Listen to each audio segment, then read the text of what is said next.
Hello दोस्तों, आप PGT, UGC net और असिस्टेंट प्रोफेसर जो आगे बीएड का एग्ज़ाम होने वाला है उसके लिए अगर आप शिक्षा शास्त्र विषय की तैयारी करना चाह रहे हैं तो आप हमारे चैनल के साथ जुड़िए। एजुकेशन से जितने भी इम्पोर्टेंट टॉपिक हैं सिलेबस के, वो सारे हम लोग कवर करेंगे एक एक करके। सबसे पहले अगर हम शिक्षा के विकास की बात करते हैं तो सबसे प्राचीन शिक्षा वैदिक कालीन शिक्षा है। तो आज हम लोग वैदिक कालीन शिक्षा से संबंधित जितने भी इम्पोर्टेंट तथ्य हैं वे सारे पढ़ लेते हैं। वैदिक कालीन शिक्षा का समय 2500 ईसा पूर्व से 500 ईसा पूर्व तक माना गया है। वैदिक साहित्य में शिक्षा शब्द का प्रयोग कई अर्थों में हुआ है, जैसे विद्या, ज्ञान और प्रबोध। ज्ञान को तीसरा नेत्र माना जाता है। ये सारे क्वेश्चन आपके पीजीटी वगैरह में आए हुए हैं।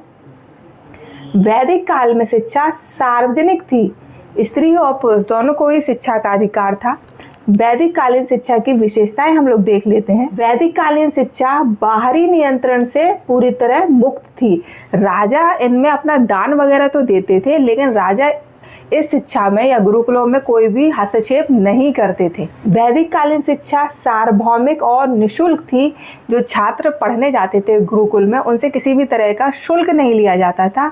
हाँ, जब शिक्षा समाप्त हो जाती थी तो वो चाहे तो गुरु दक्षिणा दे सकते थे गुरु को। शिक्षा केवल पुस्तकीय ना होकर व्यवहारिक थी, ऐसी शिक्षा दी जाती थी ताकि छात्र अपने आगे वाले भविष्य में उसका प्रयोग कर सके। विद्यार्थी गुरुगृह में गुरु के कुल के साथ 24 वर्ष की अवस्था तक रहता था। इसमें विद्यार्थी अपने गुरु के लिए भिक्षावृत्ति करता था। भिक्षा मांगकर वह अपने गुरु का पोषण करता था। गुरु से संबंध पिता पुत्र के समान थे। जैसे गुरु थे वो अपने शिष्य के सभी जरूरतों का ध्यान रखते थे। अगर वो बीमार हो जाता था उसकी चिकित्सा वगैरह सारा कराना। उसी तरह जो छात्र भी था वह अपने गुरु के लिए एक पुत्र के समान उसकी सेवा करता था। पानी भरना, गाय चराना और उसके लिए भिक्षा मांग के आना, ये सारे कार्य करता था। वैदिक काल में वर्ण व्यवस्था जन्म पर आधारित न होकर कर्म प्रधान थी, परंतु उत्तर वैदिक काल में वर्ण व्यवस्था का आधार जन्म माना जाने लगा। विद्यार्थी जीवन के उपरांत स्वाध्याय पर बल दिया जाता है। किसी तरह की लिखित सामग्री नहीं होती थी, तो छात्रों को जो भी श्लोक वगैरह कंठस्थ या वेदों की शिक्षा प्रदान की जाती थी तो उनसे यह कहा जाता था कि इसको आपको स्वाध्याय करते रहना है ताकि आप इसे भूलें ना। अब हम लोग वैदिक काल की शिक्षा व्यवस्था कैसी थी वो देख लेते हैं। जब बच्चा 5 साल का हो जाता था तो उसका चूड़ा कर्म या चौल संस्कार होता था। चूड़ा कर्म के बाद बालक की गृह शिक्षा प्रारंभ होती थी, जो घर में ही उसके माता पिता के द्वारा दी जाती थी। गृह शिक्षा वर्ण क्रम अनुसार 8, 11 और 12 वर्ष की अवस्था तक चलती रहती थी। गुरुकुल प्रवेश के समय छात्रों का उपनयन संस्कार होता था। उपनयन का क्या अर्थ होता है? गुरु के पास रहकर शिक्षा ग्रहण करना। उपनयन संस्कार को मौजी बंधन संस्कार भी कहते हैं। उपनयन संस्कार के बाद बालक को द्विज कहा जाने लगता था और द्विज का अर्थ होता था द्विजन्मा, यानी कि बालक का दूसरा जन्म हुआ है।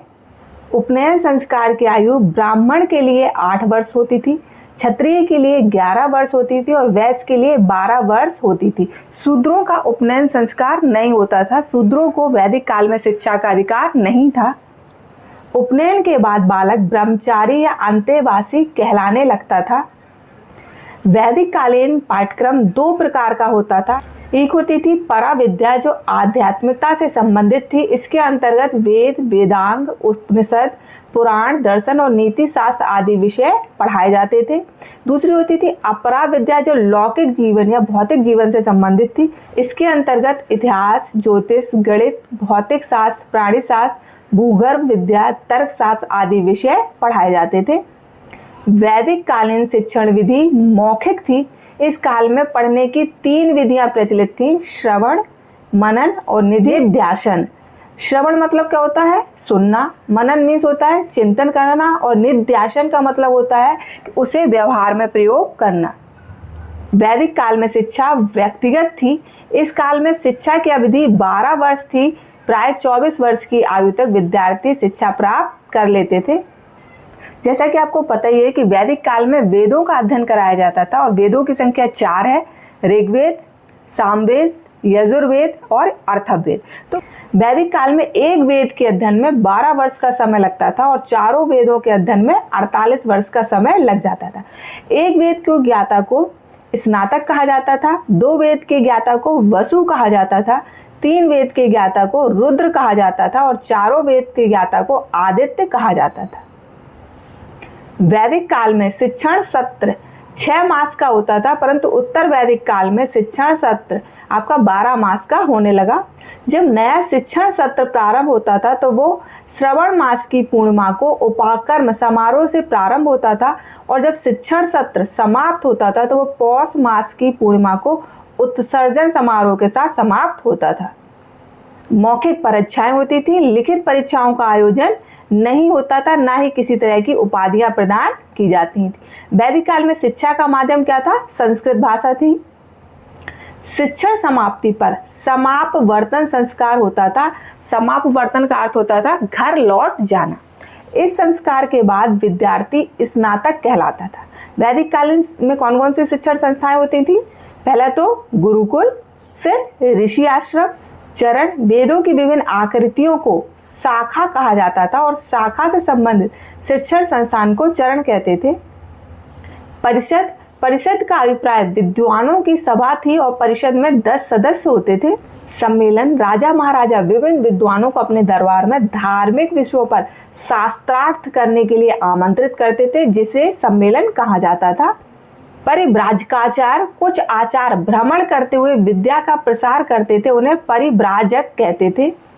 अगर हम वैदिक काल की शिक्षा की सबसे बड़ी आलोचना देखें तो इसमें शूद्रों को शिक्षा का अधिकार नहीं था, अत्यधिक धार्मिक थी और इसमें लौकिक विषयों की अवहेलना की जाती थी। इसी तरह शिक्षा शास्त्र से संबंधित जितने भी टॉपिक हैं उनमें जितने भी इंपॉर्टेंट तथ्य उस टॉपिक से वो सारे मैं कवर कराऊंगी। अगर आपको वीडियो पसंद आ रहा है तो इसे लाइक, शेयर और सब्सक्राइब जरूर